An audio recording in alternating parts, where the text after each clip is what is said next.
Ayan. Yan, mga huling-huli ng manloloko, hinding-hindi aamin. Diyos ko po.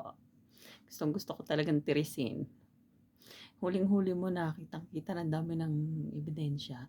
Hinding-hindi talaga aamin, totoo pala. Hindi talaga aamin.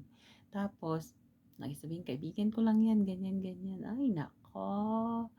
Tapos, babalik ta rin. Ang ending, lahat ng mga mali mo, yung mga pagkukulang mo na hindi mo naman, hindi naman talaga tumatak sa'yo, sasabihin ngayon. Para, syempre, makokonsensya ka. O, diba? Ikaw naman ngayon, ay, oo nga, tama nga, no, gano'n. Tapos, feeling mo, guilty ka na naman. Ikaw naman ngayon, no, kasalanan mo nga, gano'n, kaya nagawa. So, bigyan mo na naman ng another chance. O, diba? Talagang talagang magagaling. Tapos, ang pinakamasakit sa lahat, hindi naman pala sila, hindi naputol.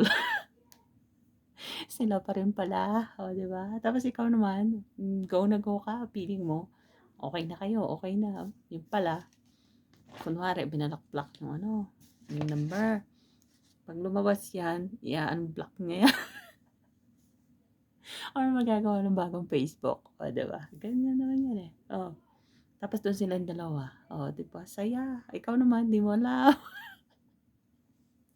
Feeling mo okay na kayo. Ay naku, ewan ko sa inyo. Kaya ikaw, good luck totoo talaga 'pag manloloko, Diyos ko, daming paraan. Talagang hindi mo talaga mapipigil. So, it's up to you. Pero bigyan mo talaga ng pagkakataon. Kasi, 'di ba? Tingnan mo kung gaano kahaba yung pasensya. Kung hanggang yung PC mo, hanggang dun, hanggang saan ba aabot ang PC mo bago mo tuluyang putulin. Kasi kung hindi mo, naisip ko kasi, para sa akin lang naman 'to, 'pag hindi mo binigyan ng pagkakataon, umalis ka kaagad, tapos una lang naman 'yan, 'di ba, una lang naman.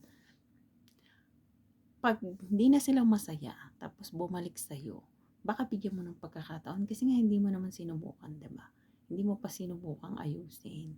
So, kapag hindi na sila masaya ta's gusto niyang bumalik, baka 'di ba, ta's mangangako, sabihin, "Oh, magbabago na ako," ganyan, chinorma-chorba, gano'n.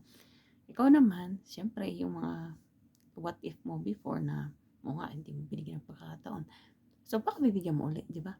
Oh, so 'di ba, hindi kagaya nung habang nandun pa kayo na magkasama pa kayo, inaayos mo na, 'di ba? Ta's ayaw naman talaga magbago, puwede ka ng mag-exit kasi binigyan mo na ng pagkakataon. So, kapag gustong bumalik, hindi mo na dapat babalikin kasi nga nung mainit pa nung mainit pa sila, 'di ba, hindi ka nga ayaw nga magbago, 'di ba? So, ibig sabihin gano'n, 'yun talaga yung gusto niya. Unlike nung halimbawa kung sinabing, "Oh, magbabago na ako," ganyan. Tapos tinotoo naman, o 'di ba? So, what if gano'n naman? So, 'di ba, maiisip mo na, papaano nga kung kung magbago talaga siya, 'di ba? Pero mas maganda yung ayusin mo muna bago mo iwanan. Kasi kung nanawa na siya dun kay kung sino man yun, tapos gustong bumalik, tapos pabalikin mo, 'di ba? Ay, sawa na siya dun sa isa eh. So, 'di ba? Parang ibang na yun, ibang istorya kasi nga nagpakasawa ka tapos ngayon babalik ka gano'n. Oh, 'di ba? Unlike nung hindi pa siya sawa, inaayos mo na, tas ayaw niya magpaayos, o 'di ba? Gano'n, huwag mo nang ayusin kasi pagkakataon na 'yun eh, na kung talagang nagsisisi siya sa ginawa niya, titino na, 'di ba? Eh, ayaw nga. So, 'di ba? So, after nun, kapag ginawa mo na 'yan, tas gustong bumalik after mo nang lumayas, naghiwalay na kayo, huwag mo nang bigyan kasi binigyan mo na eh, 'di ba? So, ayaw nga niya tumino nung mainit pa. So, ibig sabihin, baka uulitin lang niya kasi ano na yun eh, pagkakataon na kasi kung nagkamali lang talaga, kung nagkamali lang, let's say, nagkamali, o di nagkamali, gano'n. Pero kung yung pagkakamali is inuulit-ulit pa, 'di ba? Ano na yun eh, choice na yun. Gusto na niya talagang gawin yun. So, 'di ba?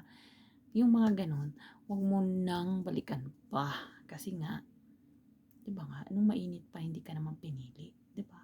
So, nung malamig na, pipiliin ka na naman. So, ibig sabihin hindi ka priority, option ka.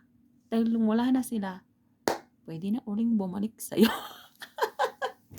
So, 'wag na 'wag mo ng pababalikin pa.